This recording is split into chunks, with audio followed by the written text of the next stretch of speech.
بسم اللہ الرحمن الرحیم۔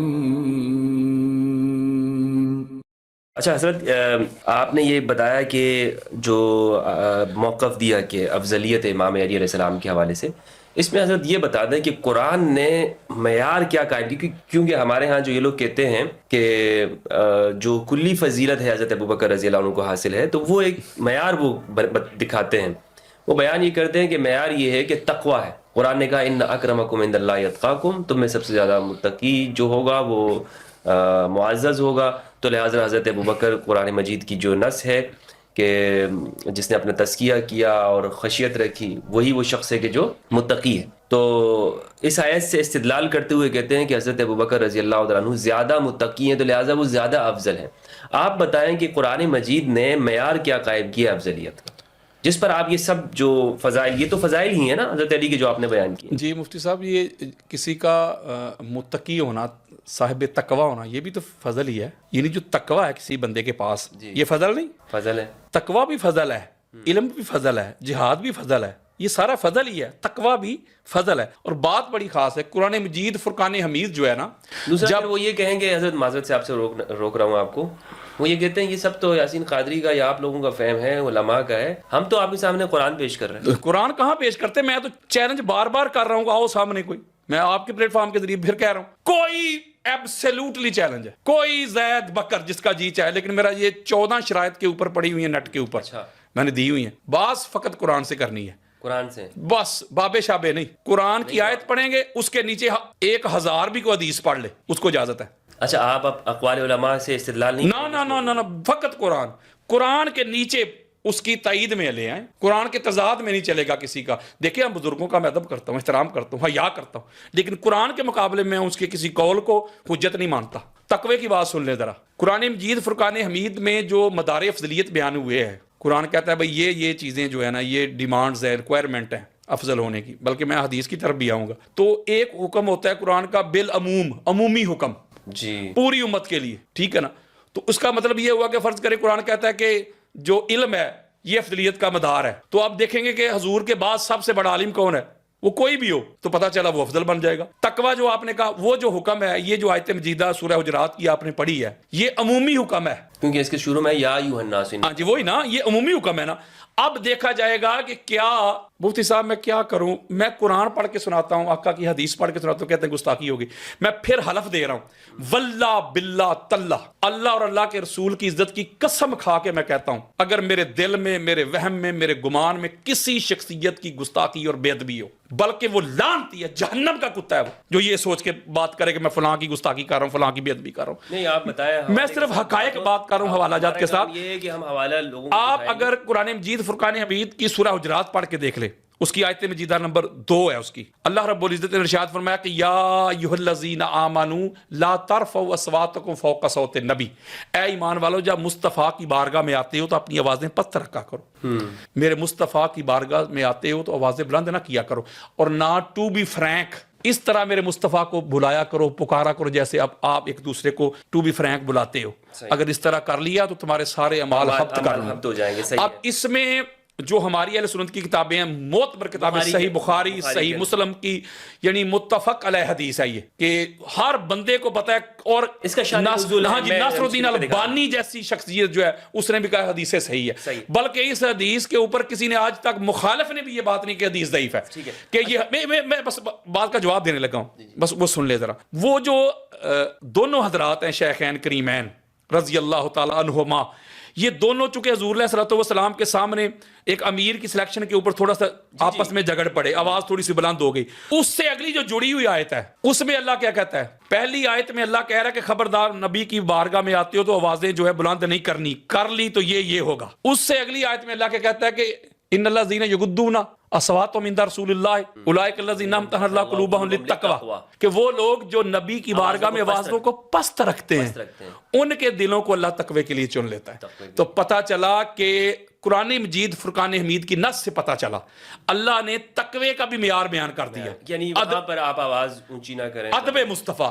اور اس کے اوپر میں دلیل دیتا ہوں جس کو امام حاکم، آخری پر آپ اگلا سوال کریں، امام حاکم المستدرک میں لے کے آئے یہ حدیث صحیح ہے. آقا علیہ الصلوۃ والسلام فرماتے کہ معراج کی رات اللہ رب العزت نے علی علیہ السلام کے 3 خصائص مجھے بیان کیے، 3 فضائل، 3 مناقب، 3 صفات، ایٹریبیوٹس بیان کی. انہو سید المومنین، علی جو ہے نا ایمان والوں کا سردار ہے، و امام المتقین، متقی نہیں علی، متقین کا امام ہے، و قائد الغر المحجلین، اور نورانی چہرے والوں کا قائد، رہبر اور لیڈر ہے. ہم یہ کہہ سکتے ہیں امام الصحابہ علی بن ابی طالب؟ جی امام الصحابہ کہہ سکتے ہیں؟ کیوں نہیں کہہ سکتے؟ دیکھیں نا، مومنین صحابہ کو تو کہے اللہ نے ہے کہ یا ایھا الذین آمنوا، ٹھیک ہے نا. تو اس کا مطلب ہے کہ آقا علیہ الصلوۃ والسلام فرما رہے. دوسری بات یہ ہے کہ میں مولا کا معنی نہیں بیان کر رہا، مولا کا معنی بھی آقا ہے، آقا، مالک، مددگار. مولانا صاحب کہہ رہے تھے کہ اس کا معنی دوست ہے. دوست کیسے؟ وہ آقا علیہ السلام نے کنڈیشن لگا دی نا، من کنتو، جیسے آپ نے ایک جملہ کہا تھا کہ حضور نے تو اس کو ایبسلیوٹ نہیں بات کی، یعنی کہ ویسے کنڈیشن لگا دی ساتھ کہ جس کا میں مولا اس کا علی مولا. یعنی اب آقا علیہ الصلوۃ والسلام جس طرح کے مولا ہیں، علی کو بھی اس طرح کا مولا ماننا ہوگا. اگر آقا علیہ السلام کو کوئی بندہ کہتا ہے یہ غلام ہے یا دوست ہے، اب آقا علیہ السلام کو بندہ کہہ سکتا ہے میرے دوست ہیں، جیسے آپ نے ایک جملہ کہا تھا کہ حضور کو ہم کہنے کہ دوست ہیں، تو پھر ساتھ ہی پلٹ گیا نہیں محبت. تو اس کا مطلب یہ ہوا کہ آقا علیہ الصلوۃ والسلام نے علی علیہ السلام کی جو عظمت ہے، یہ تو میں نے بات کرنی تھی مطلق آپ کے پوائنٹ آف ویو سے، اس کی طرف تو میں گیا ہی نہیں، نہ میں نے یہ حدیث غدیر کی طرف گیا ہوں، نہ میں حدیث منزلت کی طرف گیا ہوں. یہ وہ علی علیہ السلام کی انفرادی عظمتیں ہیں. یعنی آپ یہ کہتے ہیں کہ تقوی میں بھی سب سے بڑھ کر علی ہے، سب سے بڑھ کر کوئی ایک جہت ایسی نہیں مفتی صاحب، میں تو گالی مکا دیتی کہ جو ان سے زیادہ ہو، کہ جو جس جہت میں کوئی علی سے بڑھ جائے. صحیح. تو یہ اس پر آپ کے پاس کیا دلیل ہے کس حوالے سے کہ پوچھے؟ علی سب سے زیادہ تقوی میں زیادہ ہے؟ میں نے آپ کو تقوی کسے کہتے ہیں؟ رک جانا. میں اور سادہ کرتا ہوں، حالات نہ جانے کون مار دے کافر کہہ کے شہر کا شہری مسلمان بنا پھرتا ہے. علی علیہ السلام کا سٹارٹ چیک کریں، بگننگ سے لے کے آخر تک آپ کو سمجھ آ جائے گی. ایک ایک بندے کا تقوی چیک کر لینا. اچھا، تو یہ جو اہل سنت والجماعت کا جو عقیدہ ہے، افضلیت کا نظریہ ہے، کس بنیاد کے اوپر کھڑا ہوا ہے؟ مفتی صاحب اس کو آپ اہل سنت نہ پھر کہیں، بریلوی کہیں. جب آپ اہل سنت کہتے ہیں تو میری بات سنیں نا، جب آپ اہل سنت کہہ دیتے ہیں نا تو پہلے اس لفظ پہ آنا پڑے گا. اہل سنت کس کی سنت والے؟ یعنی اہل حدیث ہو گئے حدیث والے. اہل سنت کس کی سنت والے بھائی؟ رسول کی سنت. رسول کی سنت والے. تو جو رسول کی سنت کو فالو کرے گا وہی ہے نا اہل سنت. جیسے ہم کہتے ہیں یہ جو فلاں شیعہ ہو گیا، جیسے آپ جملہ کہتے ہیں کہ وہ سمجھتے ہیں کہ شاید یہ جو ہمارے دور میں جو یہ جو اسکول آف تھاٹ ہے شیعہ نے علی، یہ جو موجودہ ہیں جو فقہ کے طور پہ جس کو لیا جاتا ہے ایک مسلک کے طور پہ، وہ شیعہ نہیں، مولا علی علیہ السلام کی جماعت کا شیعہ، مولا کا شیعہ، مولا کی گروہ، مولا کا جو جماعت ہے نا، چاہنے وہ شیعہ. تو اسی طرح میں ایک جملہ کہتا ہوں کہ اگر اہل سنت جو کہتے ہو تو پھر ان کے ہاں پریورٹی تو پھر نبی کی سنت ہونی چاہیے نا. تو مجھے بات بتائیں، جتنے بھی ان کے عقائد اور نظریات ہیں، ویژن ہیں، کہ سارے مجھے بتائیں کہ کہاں یہ حضور کی سنت کو فالو کر رہے ہیں. تو سارے اپنے بزرگوں کی بات کو مان. کسی نے اپنے بزرگ کو بریلوی کہہ کہ سنیت کا نام بریلوی رکھ لیا، کسی نے اپنا ساتھ جوڑا مہر بھی کر لیا، کسی نے اس کو سہروردی کر دیا، کسی نے اس کو چشتی کر دیا، کسی نے اس کو قادری کر دیا، اور کسی نے اس کو اطاری کر دیا. اور ہر بندہ جو ہے قرآن حدیث کے مقابلے میں اپنے بزرگ کی بات کو حجت مان رہا ہے. آپ دیکھیں یہ جو مناظرہ ہوا ہے راول پنڈی میں، یہ جو اپنا امتیاز شاہ جی کے درمیان اور دوسرا وہ جلالی کا ایک تھا چیلا مختار رضوی، تو آپ نے کبھی غور نہیں کیا ہوگا اس پہ، وہ غور کیجیے گا جا کے. وہ دونوں حضرات جو مناظرہ کر، دونوں مناظر جو ہیں وہ بی بی پاک کا تو مقدمہ ہی نہیں لڑ رہے. وہ جلالی کو ڈیفینڈ کرنے کے لیے گیا ہوا ہے اور امتیاز شاہ جی آگے سے پیر میرن شاہ کو ڈیفینڈ کر رہے ہیں، ان کی عبارت کو، وہ جو تصفیہ والی عبارت ڈیفینڈ کر رہے ہیں، پڑھ کے اس کو بتا رہے ہیں. تو یہی تو میں کہتا ہوں کہ جب تک آپ معذرت کے ساتھ ہاتھ جوڑ کے، جب تک آپ بزرگوں سے نہیں نکلیں گے تب تک آپ اہل سنت نہیں ہو سکتے. بزرگوں سے دامن چھڑوائیں گے تو پھر قرآن کو بھی آپ مان لیں گے، مصطفیٰ کو بھی مان لیں گے، اور اہل بیت کو بھی مان لیں گے، اصحاب کو بھی مان لیں گے. تو انہوں نے تو بزرگوں کے پیچھے چلنا ہے، بس جو بزرگ کہتے وہ دلیل بن گئے، حجت. یہ کہتے نہیں مفتی صاحب، آپ کو نہیں کہتے آپ فلاں سے بڑے آ گئے ہیں، آپ مجدد الافسانی سے بڑے پیدا ہو گئے ہیں، آپ اعلیٰ حضرت مجدد دین و ملت سے بڑے پیدا ہو گئے ہیں، فلاں ہو گیا، یہ ہو گیا. ان کا معیار جو ہے پرکھنے کا انداز علم تو نہ ہوا، بزرگ بس جو بزرگوں کو مانے ٹھیک ہے, جو بزرگوں کو نہیں مانتا قرآن بھی پڑھ سنائے ان کو, کھول کے بیان کرے. نہیں بھائی نہیں, بزرگوں کو نہیں پتا تھا انہیں یاد کا. وہ یہ کہتے ہیں نا ان کی فہم ہمارے لیے. مجھے کہتا نہیں تھا مولوی کہ حکم لگا, وہ اس لیے تو کہتا تھا. ہاں تو آپ نے حکم کیوں نہیں لگایا تھا تک؟ اور میں نے کہا یہ میرا کام نہیں ہے. دیکھیں نا, میں کیوں کسی کو کہوں کہ وہ فلاں بندہ جو ہے کافر ہے, فلاں یہ ہے, فلاں یہ ہے. میں کہتا ہوں بھائی قرآن سے میں بھی فیض لے رہا ہوں, آپ بھی لے رہے ہیں. قرآن میں بھی پڑھ رہا ہوں تو قرآن کھول کے بیان کرتا ہے. وَلَقَدْ يَسَّرْنَا الْقُرْآنَ لِلذِّكْرِ, ہم نے قرآن کو آسان کر دیا نصیحت کے لیے. تو قرآن سے عبارت النص ہو یا دلالت النص ہو یا اشارت النص ہو یا اقتداء النص ہو, جب قرآن کھول کے بیان کر رہا ہے تو میں کسی کو کافر کیوں کہوں؟ یہی میں نے آیت پڑھی تھی نا سورہ نساء کی آیت نمبر 95, فضل اللہ المجاہدین باموالہم وانفسہم علی القاعدین درجات. سورہ نساء کی آیت نمبر 95 پڑھی تھی. میں نے کہا اللہ کہتا ہے میرے نزدیک افضل وہ ہے, فضل والا وہ ہے جو قتال کرتا ہے. کس سے افضل ہے مولا؟ کہتا ہے بیٹھے ہوں سے, درجہ اس کا بلند ہے بیٹھے ہوں سے. تو آگے پھر میں نے ایک جملہ کہا تو جسے انہوں نے شور ڈال دیا کہ یہ ہو گیا وہ ہو گیا. وہ قرآن میں مدار افضلیت تھے مفتی صاحب. اچھا حضرت, آپ خود کو سنی کہتے ہیں, لیکن آپ اس معاملے کے اندر پوری جو سنیت, معذرت سے میں دوبارہ سنیت اس لیے کہہ رہا ہوں کہ لوگ ان کو سمجھتے ہیں. ویسے تو یہ فرقے کے ماننے والے, اور جس طرح آپ نے بتایا کہ فرقوں میں تقسیم ہو گئے ہیں, تو یہ ایک جانب یہ لوگ کھڑے ہوئے ہیں اور یہ سب وہ آپ کی سوچ کے اس نظریے کے خلاف ہیں جو آپ نے بتایا کہ قرآن و سنت سے میں نے استدلال کیا ہے, اور ایک بڑا طبقہ یہ مانتا ہے. لیکن پھر بھی تو خود پھر آپ اپنے آپ کو ان کا حصہ کیسے کہتے ہیں, سنی کیسے کہتے ہیں؟ کیونکہ یہ بات جو آپ کہہ رہے ہیں تو شیعہ بھی کہتے ہیں. دیکھیے مفتی صاحب, میں نے آپ سے عرض کی ہے کہ میں اہل سنت ہوں, حضور علیہ السلام کی سنت کو فالو کرنے والا, حضور کی آل کی سنت کو, حضور کی اصحاب کی سنت, میں ان کو فالو کرنے والا ہوں. ٹھیک ہے, میں اس لیے خود کو اہل سنت کہتا ہوں کہ میں حضور کی سنت کو فالو کرتا ہوں, حضور کی آل کی سنت کو, حضور کی اصحاب کی سنت کو فالو کرتا ہوں. اس لیے میں ہوں اہل سنت و جماعہ. ٹھیک ہو گیا, حضور کی جماعت کو بھی فالو کرتا ہوں. ٹھیک ہو گیا. تو یہ معذرت کے ساتھ یہ تو پرائرٹی دے رہے ہیں بزرگوں کو. میں کہتا ہوں اچھا مجھے ایک بات بتائیں مفتی صاحب, جب قرآن مجید فرقان حمید کوئی بات بیان کرے یار, احادیث جو بات بیان کریں, آپ کہہ رہے ہیں کہ قرآن حدیث کو چھوڑ کے نیچے اتر آؤں جس کا نمبر نیچے ہے. آپ پہلے کو چھوڑ کے جو اتھارٹی ہے, اتھارٹی کو چھوڑ کے آپ نیچے اس کی آگے برانچ کی طرف جا رہے ہیں, اس کو حجت اور دلیل مار رہے ہیں. بزرگوں کی بات تو بھائی بعد میں ہے, یہ نمبر آخری ہے, اور یہ نمبر بھی تب آتا ہے جب اوپر معاملہ کلیئر نہ ہو. اور یہ امام اعظم ابو حنیفہ رضی اللہ تعالیٰ عنہ نے بھی یہ بیان کیا ہوا, امام احمد بن حنبل ہوں یا امام مالک ہوں یا امام شافعی ہوں رضی اللہ عنہم اجمعین, یہ سب نے یہ بیان کیا ہو کہ ہماری جو تحقیق ہے یا اسکول آف تھاٹ فقہ ہے, اگر قرآن سے ٹکرائے تو چھوڑو اسے, قرآن کی طرف آؤ. تو میں کہتا ہوں اللہ کے بندو قرآن کی طرف کیوں نہیں آتے تم؟ آپ کے خیال میں کیوں نہیں آتے قرآن کی جانب؟ اس لیے کہ ان کا پر وہ سارا معاملہ دھڑام کر کے زمین بوس ہو جائے گا. یعنی یہ قرآن میں ہے ہی نہیں. بالکل. اچھا میں نے جب چیلنج کیا, مجھے ٹیلی فون کرتا ہے, بڑے بڑے نام ہیں, میں نام نہیں لے رہا ان کا, آؤ بھائی کرو مناظرہ, لیکن ہمارے اہل سنت کے طریق سے ہوگا.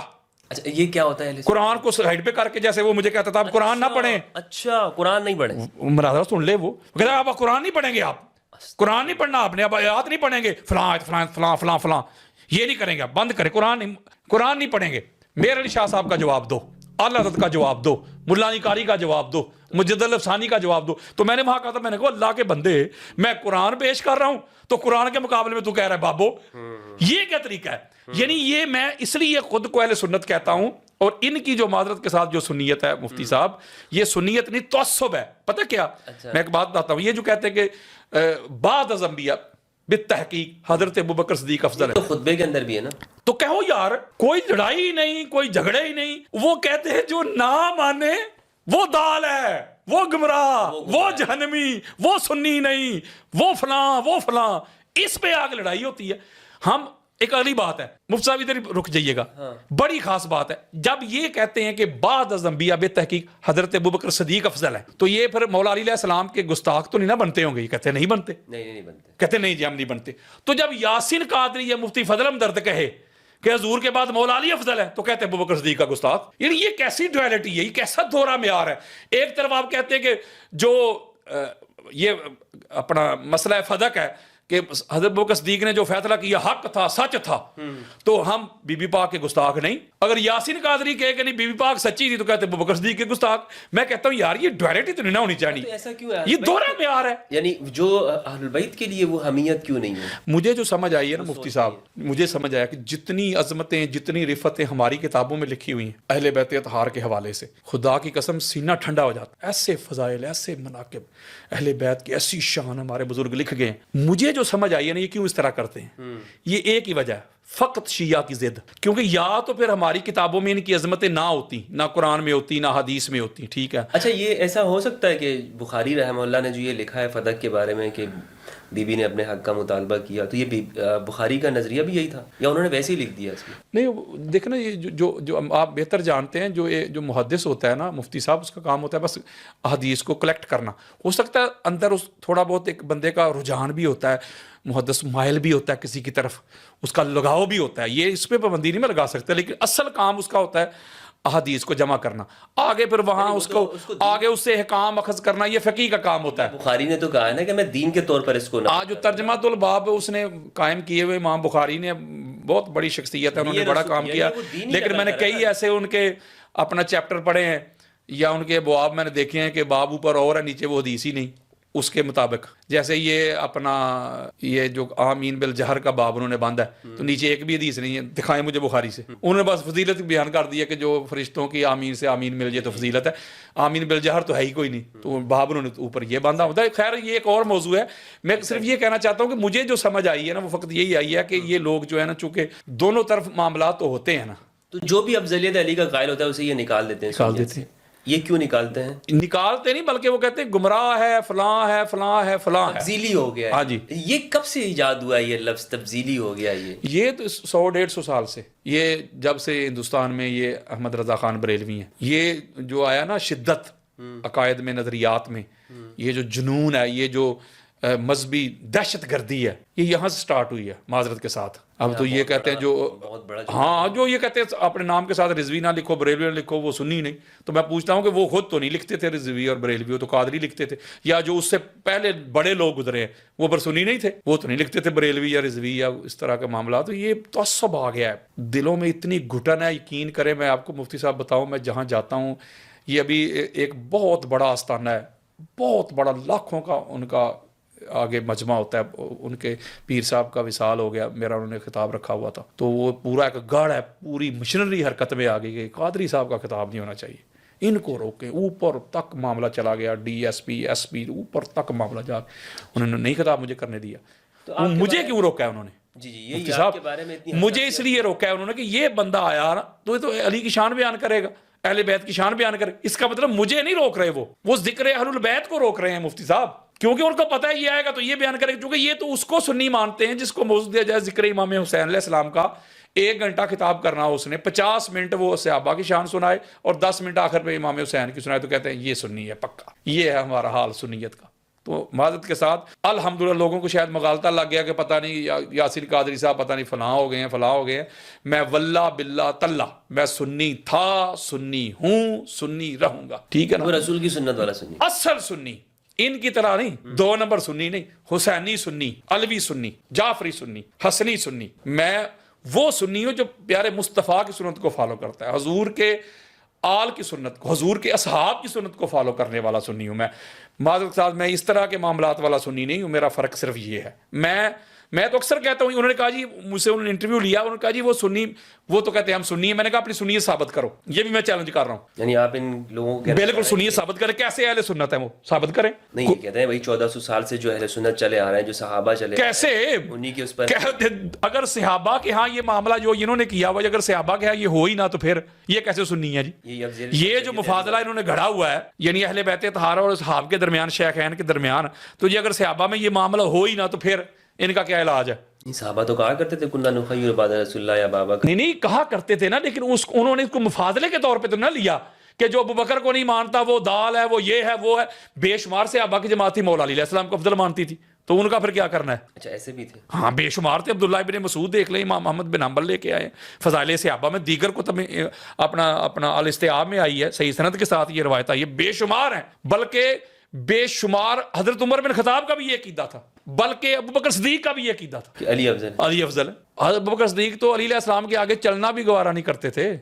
اللہ، اور یہ امام ابن حجر مکی سے میں کٹر سنی کہاں سے لاؤں، بریلوی قسم کا بندہ، اتنا سخت یار بندہ جس نے پورے شیعہ مذہب کے خلاف کتاب لکھتی ہے السواق مہر کا کڑکتی بجلیاں، اتنا سخت بندہ یار، میں کیا جملہ بولوں، وہ لکھ گئے ہیں، حضرت ابوبکر صدیق کا قول لکھ گئے ہیں وہ، کہ ابوبکر صدیق کہتے تھے جنت میں جائے گا وہ جس کے ہاتھ میں علی کا پروانہ ہوگا۔ چلو بھائی، ابوبکر صدیق کا عقیدہ امام ابن حجر مکی جو خانہ کعبہ کے امام رہ چکے ہیں، جن کو سر پہ اٹھائے پھرتے ہیں بریلوی، وہ لکھ گئے ہیں۔ اب آگو کدھر جاتے ہو؟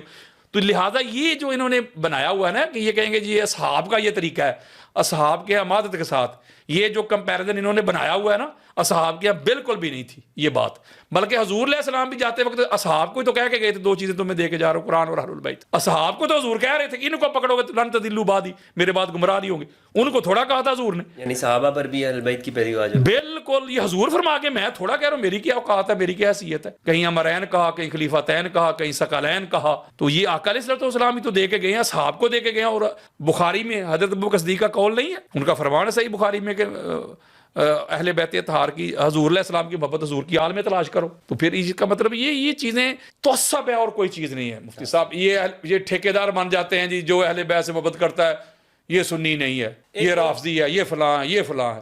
لیکن ایک دلیل بھی تو پیش کی جاتی ہے نا، کیا؟ جو واقعی ایک نظر آتی ہے یہ دلیل کے، وہ کہتے ہیں کہ رسول اللہ صلی اللہ علیہ وآلہ وسلم نے اپنے آخری ایام میں حضرت ابوبکر رضی اللہ تعالیٰ عنہ کو اپنے مصلی پہ کھڑا کیا، اور امام علی علیہ السلام نے ان تمام ادوار کے اندر کہ جب تک کہ آپ خلیفہ نہیں ہیں ان صحابہ کرام خلفائے ثلاثہ کے پیچھے نمازیں پڑھی ہیں اور رسول اللہ کے اس فیصلے کو تسلیم کیا ہے۔ تو رسول اللہ نے حضرت ابوبکر کو مصلی پر امام بنایا، علی کو تو نہیں بنایا، تو افضل تو وہ ہوئے نا۔ یہ تو ایک دلیل، ایسی مضبوط دلیل ہے یہ۔ دیکھیں مفتی صاحب، یہ جو امامت ہوتی ہے نا، یہ فضل ہے، یہ بھی فضل ہے، اللہ کا بندہ امامت کرواتا ہے نا، یہ ایک فضل ہے ایک بندے کا، بالکل بالکل۔ تو اگر یہ اختلافی مسئلہ ہے چونکہ، لیکن میں اہل سنت کا موقف لے رہا ہوں صحیح ہے کہ انہوں نے پڑھی، ٹھیک ہو گیا نا، اہل سنت کا موقف لے رہا ہوں نا کہ انہوں نے ابوبکر صدیق سامنے کھڑے ہوئے اور سارے اصحاب نے پڑھی، ٹھیک ہو گیا، مولا علی علیہ السلام بھی شامل تھے، میرا نقطہ سمجھیے گا مفتی صاحب۔ تو میں کہتا ہوں کیا آقا علیہ الصلوۃ والسلام نے، اللہ کے قرآن نے، یا کسی بھی آپ سورس کی طرف چلے جائیں کہ کسی نے یہ کلیم کیا ہو، یہ دعویٰ کیا ہو کہ جو بندہ امامت کرواتا ہے یہ اس کی افضلیت کی دلیل ہے، یعنی جو امامت کروائے گا وہ افضل ہوگا۔ آج اب نیچے اتر کے آ جائیں، آج آپ دیکھیں بڑے بڑے پیران اعظام ہیں جن کے مرید آگے ہاتھ چومتے ہیں، پتہ نہیں کیا کچھ کرتے ہیں، وہ جب نماز پڑھتے ہیں تو اپنے مسجد کے مولوی کے پیچھے کھڑے ہوتے ہیں۔ کیا کسی مرید کا یہ عقیدہ ہے کہ جو میرے پیر صاحب ہیں نا ان سے وہ افضل ہے جن کے پیچھے میرے پیر صاحب کھڑے نماز پڑھ رہے تھے؟ ہے کسی کا عقیدہ؟ اور اگلی سب سے بڑی بات ہے، بخاری مسلم کھول کے دیکھ لیں، تاجدار کائنات، تاجدار اور حدیث صحیح ہے، آقا علیہ الصلوۃ والسلام نے حضرت عبد الرحمن بن عوف رضی اللہ تعالیٰ عنہ کے پیچھے نماز پڑھی ہے، فجر کی نماز۔ اب کوئی کسی کا یہ عقیدہ ہے مفتی صاحب کے حضرت عبد الرحمن بن عوف جو ہیں حضور سے افضل ہو گئے چونکہ حضور علیہ السلام نے ان کے پیچھے نماز پڑھی ہے؟ او بھائی، جو نماز پڑھانے کی ہمارے ہاں جو پڑھائی جاتی ہیں جو شرائط مفتی صاحب، وہ ذرا پڑھ لینا آپ، وہ جب آپ وہ پڑھیں گے تو آپ کو پتہ چلے گا اس میں کون سی کمال والی بات ہے۔ بھائی میں کہتا ہوں وہ فضل ہے، کیا شرائط ہے ذرا بیان؟ فضل ہے، میں اس کی طرف جانا نہیں چاہتا، آپ سمجھتے ہیں، میں کہتا ہوں کہ جو فضل ہے نا، فضل ہے، لیکن یہ افضلیت کی قطعی دلیل نہیں کہ جو بندہ نماز پڑھا دے یہی دلیل ہے بھائی وہ افضل ہے۔ تو وہ تو حضور علیہ الصلوۃ والسلام نے بھی صحابی کے پیچھے پڑھ لی ہے۔ پھر اتنے بڑے بڑے اولیاء گزرے ہیں، صلحاء گزرے ہیں، آج بھی دیکھ لیں بڑے بڑے لوگ ہیں جن کا بڑا قد کاٹ ہے، وہ جن کے پیچھے نمازیں پڑھتے ہیں، وہ تو عام سے بندے کے پیچھے نمازیں 15-20 ہزار میں انہوں نے رکھا ہوتا ہے مولوی صاحب مسجد میں، اس کے پیچھے ساری نماز، پیر بھی وہاں سے پیچھے پڑھ رہے ہوتے ہیں، علامہ صاحب بھی، مفتی صاحب بھی، قاری صاحب بھی، شیخ الاسلام کوئی بنا ہوا ہے وہ بھی، سارے ادھر پیچھے پڑھتے ہیں۔ تو پھر کہو نا کہ وہی افضل ہے جو آگے ان کو نماز پڑھا رہا ہے۔ تو لہٰذا یہ کوئی دلیل نہیں ہے یہ کہ بھائی نماز پڑھانے والا امام جو افضل ہے تو پیچھے کھڑے ہوئے جو مفضول ہو جاتے ہیں، یہ نہ کوئی دلیل ہے، بالکل بھی دلیل نہیں ہے۔ اور ایک اور بڑی خاص بات میں عرض کرنا چاہتا ہوں، یہ ہماری سیاستہ کی حدیث ہے، آقا علیہ الصلوۃ والسلام نے فرمایا کہ ان افضلکم من تعلم القرآن وعلمہ، یہ میں بھی کھول کے دکھا سکتا ہوں آپ کو حدیث صحیح، کہ تم میں افضل وہ ہے، کون افضل؟ جو قرآن خود بھی پڑھے، سیکھے، دوسروں کو بھی سکھائے۔ اب مجھے آپ بتائیے، یہ حکم ہے بالعموم، آج کل کے امت میں وہ افضل ہے، وہ اللہ ہے جو قرآن خود پڑھتا ہے اور آگے سکھاتا بھی ہے.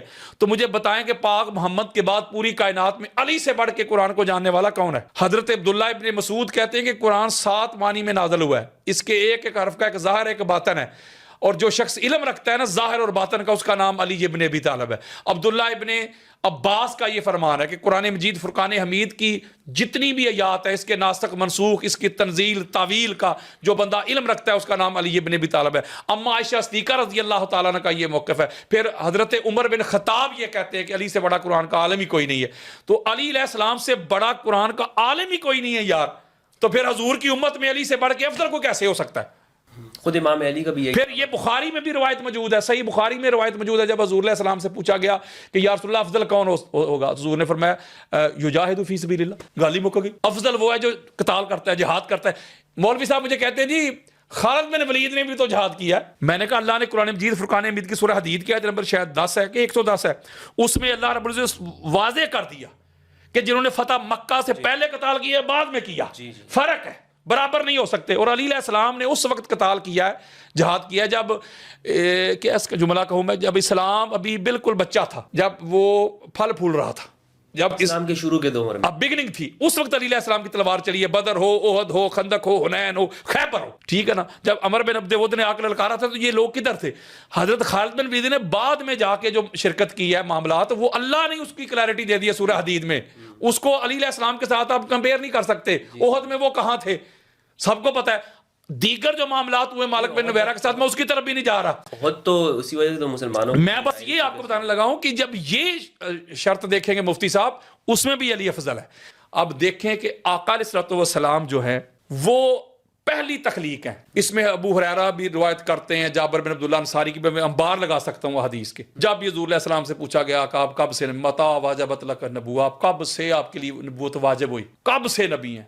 وَآدَمُ بَيْنَ الرُّوحِ وَالْجَسَدِ، بے شمار حدیث ہے. یعنی آقا علیہ الصلوۃ والسلام کو اللہ رب العزت نے سب سے پہلے تخلیق کیا. اور حضور علیہ الصلوۃ والسلام فرماتے ہیں، جس کو امام محمد بن حنبل اپنے فضائل صحابہ میں لے کے، حدیث کا نمبر ہے 1130، اور یہ بیروت لبنان کی چھپی ہوئی کتاب ہے. آپ انٹرنیٹ پہ سرچ کریں گے، یہ آپ کو اسی نمبر کے ساتھ روایت مل جائے گی. تو حضور فرماتے ہیں، سلمان فارسی اس کے راوی ہیں، کنت انا و علی نوراً بین یدی اللہ قبل ان یخلق آدم، میں اور میرا بھائی علی آدم کی تخلیق سے پہلے اللہ کے سامنے نور تھے. ایک اور مقام پہ جس کو علامہ علوسی نے روح المعانی میں لیا ہے، اس کی جلد نمبر 6 ہے، صفحہ نمبر 686 ہے. آقا علیہ الصلوۃ والسلام فرماتے ہیں، خلقت انا و علی من نور واحد، میں اور علی ایک نور سے تخلیق ہوئے. ٹھیک ہے. پھر ایک اور حدیث ہے، آقا علیہ الصلوۃ والسلام فرماتے ہیں کہ الناس من شجر شتى انا و علی من شجرۃ واحدہ، لوگ جدا جدا شجرہ سے، حسب سے، نسب سے، میں اور علی شجرہ بھی ایک، حسب بھی ایک، نسب بھی ایک. ایک اور مقام پہ آقا علیہ السلام فرماتے ہیں، یا ام سلمہ ھذا علی لحمہ لحمی و دمہ دمی، ھذا مفرج الکروب انی ھذا اسد اللہ و سیفہ و لعنۃ اللہ علی اعدائہ. پھر ایک اور مقام پہ آقا علیہ السلام فرمایا، علی روحی، علی دمی، علی لحمی، علی نفسی، علی میری جان، علی میری روح، علی میرا گوشت، علی میرا خون. پھر آقا علیہ الصلوۃ والسلام فرماتے خرجت من نکاح ولم اخرج من صفاء من لدن آدم الی ولدنی ابی و امی، جس کو امام ابن ابی شیبہ اپنی المصنف میں لے کے، حدیث کا نمبر ہے میرا خیال ہے یہ 31642 حدیث کا نمبر ہے. اور اس کے علاوہ امام طبرانی نے بھی اس کو لیا ہے. آقا علیہ السلام فرماتے پھر ہمارا نور جو ہے پاک صلب و رحموں میں کنورٹ ہوتا رہا، اور نکاح والے تھے سارے پاک تھے، طاہر تھے، مطہر تھے. یعنی کہ علی کا اور نبی کا نور ایک ہے. پھر آقا علیہ السلام فرماتے ہیں، یہ بھی ہماری سیاستہ کی حدیث ہے، حضور علیہ السلام فرماتے ہیں کہ ان اللہ خالق الخلق فجعلنی فی خیرہم فرقۃ ثم جعلهم فرقتین فجعلنی فی خیرہم فرقۃ ثم جعلهم قبائل فجعلنی فی خیرہم قبیلۃ ثم جعلهم بیوتا فجعلنی فی خیرہم بیتا. اللہ نے طبقات بنائے، سب سے اعلیٰ طبقہ اللہ نے ہمارا بنایا. اللہ نے قبیلے بنائے، سب سے اعلیٰ قبیلہ ہمارا بنایا. اللہ نے گھرانے بنائے، سب سے اعلیٰ گھرانہ ہمارا بنایا. پھر آقا علیہ السلام فرماتے ہیں ان اللہ اصطفی کنانۃ من ولد اسماعیل، اللہ نے اسماعیل علیہ السلام کی اولاد میں سے کنانہ کو چن لیا. واصطفیٰ قریش من کنانہ تھا، پھر کنانہ میں سے قریش کو چن لیا. پھر آقا علیہ السلام فرماتے ہیں کہ واصطفیٰ بنی ہاشم من قریش، پھر بنی ہاشم کو قریش میں سے چن لیا. یعنی یہ چنیدہ لوگ ہیں، یہ چنے ہوئے لوگ ہیں، یہ سلیکٹڈ لوگ ہیں، یہ پاک، طاہر، مطہر. اور مولا علی علیہ السلام جو ہیں، بلکہ وہ جو حدیث میں نے آپ کے سامنے بیان کی ہے، جو حضور علیہ السلام نے فرمایا کہ سب سے پہلے اللہ نے مجھے اور علی کو تخلیق کیا. اس وقت کوئی اور بندہ نہیں، میں کسی کا نام نہیں لے رہا. یعنی یہ وہ تخلیق ہے. پھر آقا علیہ السلام فرما رہے ہیں اگر کسی کو یہ بھی چلو اس کے اوپر اگر مگر ہو اف بٹ ہو تو یہ تو مانتے ہیں نا کہ حضور علیہ السلام کا اور مولا علی علیہ السلام کا خاندان ایک. جب بنی ہاشم کو چن لیا تو کہتے فلاں بھی قریش تھا فلاں بھی قریش تھا. بھائی قریش میں سے اب بنی ہاشم چنے گئے ہیں, دوسرے سائڈ پہ ہو گئے, دوسروں کی بات نہ کرو. یعنی آپ یہ کہہ رہے ہیں کہ یہ دونوں برابر نہیں ہو سکتے, ایک وہ سلسلہ ہے کہ جو رسول اللہ کا نسب ہے اور ایک وہ نسب ہے جو رسول اللہ کے علاوہ ہے. بالکل برابر نہیں وہ برابر نہیں ہو سکتے. وہ جو رسول اللہ کا وہ والا ہے. اور اگلی بات بڑی خاص ہے مفتی صاحب, وہ یہ ہے کہ آقا علیہ الصلوۃ والسلام نے فرمایا, سبحان اللہ, حضور علیہ السلام فرماتے ہیں کہ جب ہمارا جو نور تھا سب سے پہلے, اس کے اوپر میں نور کے اوپر میں بڑے دلائل آپ کو دے سکتا ہوں, بلکہ اپنی کتاب میں میں نے پورا ایک باب باندھا ہے اس کے اوپر. میرا خیال ہے کوئی 85 کے قریب میں نے روایات لی ہیں نور کے اوپر. ٹھیک ہے, میں زیادہ اس کے اوپر وقت لگانا نہیں چاہتا کہ نقطہ بڑا خاص ہے اس میں. یہاں آقا علیہ الصلوۃ والسلام فرماتے ہیں کہ جب ہمارے نور کو اللہ نے تخلیق کیا, فلما خالق اللہ تعالی آدم, پس پھر اس کے بعد اللہ نے آدم کی باڈی کو تخلیق کیا, آدم کے جسد کو تخلیق کیا. قرآن بھی ایک اپنے رنگ میں کہتا ہے جو جملہ یہاں حدیث میں آنے لگا ہے. جب آدم علیہ السلام کی باڈی کو تخلیق کر لیا نا, تب فرشتوں کو نہیں کہا کہ آدم کو سجدہ کرو. روایت کہتی ہے, جو میں نے امام محمد بن حنبل کی فضائل صحابہ سے پڑھی ہے, روایت کہتی ہے پھر آقا فرماتے وَسَالَكَ ذَلِكَ النُّورَ فِي صُلْبِهِ, جب آدم علیہ السلام کی باڈی کو تخلیق کیا, پھر نبوت اور امامت, علی اور نبی کا جو سنگل نور واحد تھا, اس کو آدم علیہ السلام کے صلب میں رکھ دیا. پھر اس کے بعد ملائکہ کو کہا کہ آپ سجدہ کرو, تسلیم کرو. تو اس کا مطلب ہے کہ جملہ کہنے لگا ہوں, میرا ذوق ہے, بس میرا استدلال ہے, نہ کسی سے لڑائی ہے نہ کسی سے جھگڑا ہے. تو پتہ چلا وہ پھر سجدہ آدم علیہ السلام کو تھوڑا تھا, وہ تو نبی اور علی کے نور کو ہو رہا ہے. اور سارے ملائکہ نے سجدہ کیا, ایک اکڑ گیا ابلیس. جب اس سے پوچھا گیا بھئی تو نے کیوں نہیں کیا جب صاحب نے کیا ہے, تو اس نے کہ جملہ کہا ہے. اس نے کہا کہ میری نظروں کے سامنے آدم بنے ہیں مٹی سے, تراب سے, میں بنا ہوں آگ سے, تو میں اس سے بہتر ہوں, میں آدم سے افضل ہوں, تو میں افضل ہو کے مفضول کو سجدہ کیوں کروں, میں بہتر ہو کے معاذ اللہ کمتر کو سجدہ کیوں کروں. تو آدم علیہ السلام مٹی سے تخلیق ہوئے تھے, یہ بات تو فرشتوں کو بھی پتا تھا, نہیں پتا تھا. تو شیطان نے کون سی نئی بات کر دی بھائی. اس کا مطلب ہے کہ بڑا خاص جملہ ہے مفتی صاحب. شیطان نے آدم علیہ السلام کے ظاہر کو دیکھا, اس کلبوت کو دیکھا, اس بشری پیکر کو دیکھا, آنا بشروں مثلکم کا جو رولا ڈالتے, اس بشری پیکر کو دیکھا, اس وجود کو دیکھا, ظاہر تے پھنس گیا. ملائکہ نے اندر نور کو دیکھا. میں کہتا ہوں کہ بس اتنی سی بات ہے, جو محمد اور آل محمد کو نور مان کے ان کے سامنے سر جھکا لیتے ہیں, ان کو تسلیم کر لیتے ہیں, ان کے سامنے بڑے نہیں بنتے, وہ بن جاتے ہیں ملائکہ کی سنت پہ. اور جو محمد اور آل محمد کے سامنے کھڑا ہو کے میں کرے نا, یا اپنے فضائل بیان کرے, وہ بن جاتا ہے ابلیس کی سنت پہ. اب یار لوگوں کی مرضی ہے کہ وہ فرشتوں کی سنت کو ادا کرتے ہیں یا شیطان کے پیروکار بنتے ہیں, بات تو سیدھی سی ہے. اور اگلی بڑی خاص بات ہے, میں مفتی صاحب اللہ کے فضل و کرم سے یہ عطا ہے بی بی پاک کی, میں آدم سے لے کے نا حضور علیہ السلام اور مولا علی علیہ السلام کا پورا نسب اسی وقت آپ کو پڑھ کے سنا سکتا ہوں, جو بخاری میں آیا ہے سرکار عدنان سے لے کے آگے تک, اور جو امام طبرانی نے, ابن اسحاق نے, یا دیگر ہماری اہل سنت کی کتابیں جو بھری پڑی ہیں, جنہوں نے آدم سے لے کے پورا نیچے تک لائے, میں سارے کا سارا آپ کو ابھی نسب سنا سکتا ہوں. جزاک اللہ, بہت شکریہ. بس میرا ایک مختصر سوال ہے لاسٹ, وہ یہ کہ امام علی علیہ السلام کی افضلیت پر آپ کے پاس قرآن سے کوئی ایسی ٹھوس دلیل ہمارے ناظرین کے سامنے رکھیں کہ جس طرح انہوں نے کہا کہ تقویٰ ہے, مفتی صاحب کوئی ایک دلیل بیان کر دیں. مفتی صاحب تقویٰ اگر آپ قرآن مجید کا مطالعہ کریں, اسٹڈی کریں, چونکہ یہ پوڈ کاسٹ ہو رہا ہے, یہ پوڈ کاسٹ میں ایک بات تن لگاؤں, بڑی خاص بات ہے آپ کے لیے, آپ ذرا موبائل میں پڑھا, ساری تحقیق پڑی ہوئی ہے, چونکہ ایک پوڈ کاسٹ ہے, میں اس کو زیادہ لیکچر کے طور پہ لانا نہیں چاہتا تھا. دیکھیں قرآن مجید فرقان حمید کی متعدد آیات ایسی میں بھی پڑھ سکتا ہوں جس میں اللہ نے کہا کہ متقی بھی وہی ہے جو جہاد کرتا ہے. ٹھیک ہے, میری بات سمجھیں مفتی صاحب, میری بات سمجھیں پلیز. اللہ کہتا ہے تم کیا سمجھتے ہو کہ متقی وہ ہے جو گھر میں کمرے میں بیٹھ جائے, اللہ کرے, بس نماز پڑھے, روزے رکھے, حج کرے, تلاوت کرے, وج کیا بات ہے جی حاجی صاحب کی متقی. اللہ کہتا ہے نہیں, متقین وہ ہیں جو جا کے قتال کرتے ہیں. صدیق بھی وہ ہیں جو متقی ہیں. تو اس کا مطلب آپ کہتے ہیں کہ آپ کے پاس کوئی ٹھوس دلیل نہیں قرآن سے. میں آپ کو 50 دیتا ہوں. قرآن نے مدار افضلیت میں سب سے بڑی دلیل بیان کی علم, وہ بھی علی کے پاس. بے شمار آیات پڑھ سکتا ہوں. قرآن نے دلیل دی جہاد, علی کے پاس. علی سے بڑا کوئی مجھے مجاہد دکھائیں. قتال, لڑنا, علی سے بڑا لڑائی کرنے والا دکھائے. اس کے علاوہ نسب, حسب, زہد, ورا, پھر نصرت, اللہ اور اللہ کے رسول کے دین کی نصرت کرنا، اس کے علاوہ مومن، فاسق، یہ میں آپ کو مدار افضلیت بیان کر رہا ہوں جو آپ کہتے ہیں کہ نصوص پیش کریں. اس کے علاوہ تقوی میں نے آپ کے سامنے بیان کر دیا، علم، پھر نسب، پھر حسب، پھر زہد، پھر قیام، پھر سخاوت، پھر مال خرچ کرنا، اور مال اللہ نے شرط لگائی حلال کما کے خرچ کرنا. جسے خیبر میں کہا گیا لَأُعْطِيَنَّ الرَّايَةَ غَدًا رَجُلًا يُحِبُّ اللَّهَ وَرَسُولَهُ وَيُحِبُّهُ اللَّهُ. محبت والی بات بھی ہو گئی. پھر دیگر اس کے اوپر تو پھر انبار لگے ہوئے ہیں نا. ایک اور بات ہے مال خرچ کرنے کے حوالے سے، میں جملہ کہنے لگا وہ دبے لفظوں میں. اب دیکھیں ادھر کوئی بندہ فرض کریں کہ نجائز طریقے سے مال کماتا ہو، وہ جملہ بڑا گھٹیا سا ہے، کوئی 2 نمبر طریقے سے کماتا ہو، اس کا کوئی اس طرح کا انسٹیٹیوٹ ہو، تو وہاں سے پیسے کما کے تو ایسے لنگر تقسیم کر رہا ہو، ادھر لنگر لگا، ادھر غریبوں کو کھانا کھلا رہا ہے، کپڑے دے رہا ہے، یہ کر رہا ہے، وہ کر رہا ہے. وہی سبحان اللہ جی سبحان اللہ کہتا ہے نہیں منہ پہ مارے جائیں گے. رزق حلال، اگر رزق حلال کماؤ گے، رزق حلال کما کے پھر وہ جو اللہ کے راستے میں خرچ کرو گے نا، سبحان اللہ، تو وہ ہے اللہ کی بارگاہ میں فضل. ماشاءاللہ اصل چیز سورس یہ ہونا چاہیے. تو علی علیہ السلام اگر السابقون الاولون میں لے لیں وہ بھی پھر علی ہے. یہ بھی مدار افضلیت ہے قرآن میں. جی بالکل، سورہ توبہ کی. ہاں جی وہ بھی علی ہے. پہلا نمازی دیکھ لے وہ بھی علی ہے، پہلا مومن دیکھ لے وہ بھی علی ہے، پہلا ناصر دیکھ لے وہ بھی علی ہے، پہلا مجاہد دیکھ لے وہ بھی علی ہے. جس گھر سے اسلام کی ابتدا ہوئی وہ بھی علی کا گھر ہے، اور جس گھر نے اسلام بچایا جانے دے کے وہ بھی علی کا گھر ہے. تو علی علیہ السلام کے علاوہ میں آپ کو کہنا چاہتا ہوں، ابھی حدیث کی طرف تو میں آیا ہی نہیں، علی علیہ السلام کے علاوہ جتنی بھی افضلیت کی ڈیمانڈز ہیں مفتی صاحب، مدار ہے، اس کی شرائط ہیں، اس کی ٹرمز ہیں، کنڈیشنز ہیں، علی علیہ السلام کے سوا تو کوئی پورا اترتا ہی نہیں. ہر بندے کا اپنا اپنا مقام اور مرتبہ ہے، وہ جس مقام پہ ہے وہ بڑا اعلیٰ مقام ہے، بس دیٹس آل. الحمدللہ.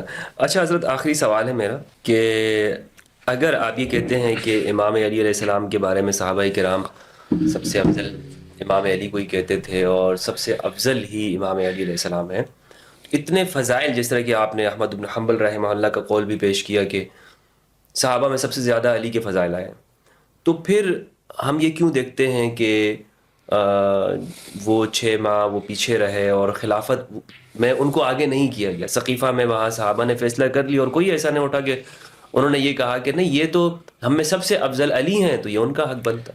یہی میں آپ کو بتانا لگا ہوں کہ ہمارے اہل سنت کے جتنے بھی بڑے بڑے لوگ گزرے ہیں نا، انہوں نے خلافت کو بھی افضلیت کا معیار اور مدار نہیں بنایا. اچھا، کہ جو خلیفہ بن جائے یہ بھائی یہی اس کا، یہ تو کہتے ہیں کہ یہی ترتیب، یہ ثابت کریں نا، کریں صاحب، وہ قرآن سے ثابت کریں، حدیث سے ثابت کریں، مجھے ثابت کر کے دکھائیں کہ کسی کا بادشاہ ہونا افضل ہونے کی دلیل ہے، کسی کا خلیفہ ہونا افضل ہونے کی دلیل ہے.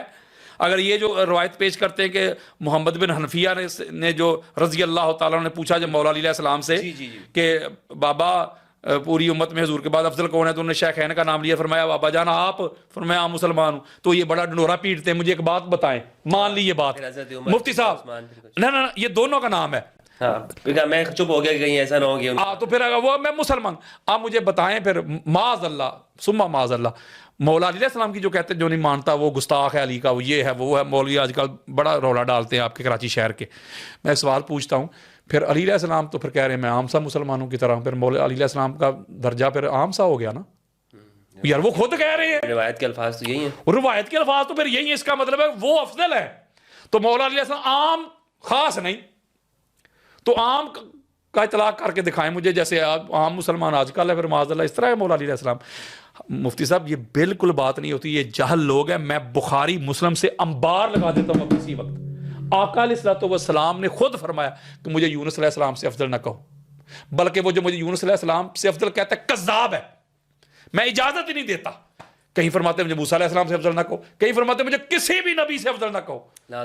تو اس کا مطلب ہے کہ جو حضور علیہ السلام کو کہتے ہیں بھائی دنیا تے آیا نہ تیری کوئی مثال دا، میں لب کے لے آواں کتھوں سونا تیرے نال دا، بعد از خدا بزرگ توئی قصہ مختصر.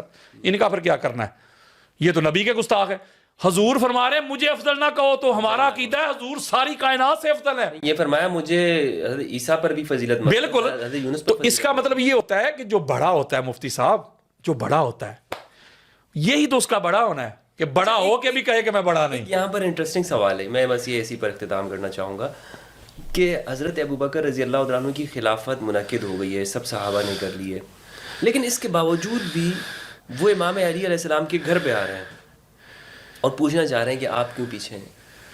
تو کیا وجہ ہے؟ یعنی وہ یہ سمجھ رہے ہیں نا کہ علی کے پاس تو آنا ہے نا، وہاں سے منظوری تو ضرور لینی ہے، ان کا جو مقام و مرتبہ ہے. یہ جو جس روایت کی طرف آپ نے اشارہ کیا ہے صحیح بخاری میں، اس میں اور بھی بڑا کچھ ہے مفتی صاحب، خدا کی قسم. مولا علی علیہ السلام نے تو ایسی پتہ نہیں، یہ مولا نے فرمایا ابو بکر اکیلے آنا، فلاں بندہ ساتھ نہیں آنا چاہیے. کیوں بھائی؟ حضرت عمر کا نام لیا. کیوں بھائی؟ کیوں؟ لفظ لکھے ہوئے بخاری میں، نام لکھا ہوا ہے. تو اس کا کو بہت کچھ ہے، لیکن میں آپ کو ایک بات بتانے لگا ہوں. بلکہ حضرت ابو بکر صدیق جو ہے رضی اللہ تعالیٰ عنہ، انہوں نے فرمایا کہ میں ہر حال میں جاؤں گا، مجھے علی سے کوئی خطرہ نہیں ہے، مجھے علی سے کوئی خدشہ نہیں ہے. وہ آئے ہیں اور روئے ہیں آ کے، اور وہاں پر انہوں نے کہا کہ ابو بکر کو حضور علیہ السلام کی اہل بیت اطہار جو حضور کی آل اولاد علی، آپ جو تو اپنی اولاد سے کئی درجہ بلند پیاری ہے. ٹھیک ہے. میں ایک بات کہنا چاہتا ہوں اس پہ مفتی صاحب، میں اس کو ڈسپیوٹ کی طرف لانا نہیں چاہتا، میں ایک جملہ کہنے لگا ہوں. مولا علی علیہ السلام کا حق تھا خلافت، مولا علی علیہ السلام میں قابلیت زیادہ تھی، میرٹ پہ تھے، سارا کچھ تھا، لیکن مولا علی علیہ السلام خاموش ہو گئے، امت کی ہو گئے نا. جی بالکل. تو میں سمجھتا ہوں کہ لہٰذا اس کو اس کے اوپر خود بھی فرمایا جی جی ہاں جی بالکل. تو لہٰذا جو مولا علی علیہ السلام نے اپنا حق ہوتے ہوئے، قابلیت بھی ہے، میرٹ بھی ہے، حق بھی ہے، سارا کچھ ہے، امام نے ہاں جی. تو مولا علی علیہ السلام نے اپنا حق ہوتے ہوئے کسی ان کے خلاف نہ قیام کیا ہے، نہ کوئی خروج کیا ہے، نہ کوئی تلوار چلائی ہے، بلکہ مشکل معاملات میں ان کی سپورٹ بھی کرتے رہے. جی جی بالکل. تو لہٰذا میں سمجھتا ہوں کہ اس کو ہمیں بنیاد بنا کے اس طرح کی لڑائی جھگڑے یہ وہ فلاں فلاں کرنا نہیں چاہیے. ٹھیک ہے. جو علی ہے بس علی ہے، بس علی ہے بس علی. علی جیسا کوئی نہیں.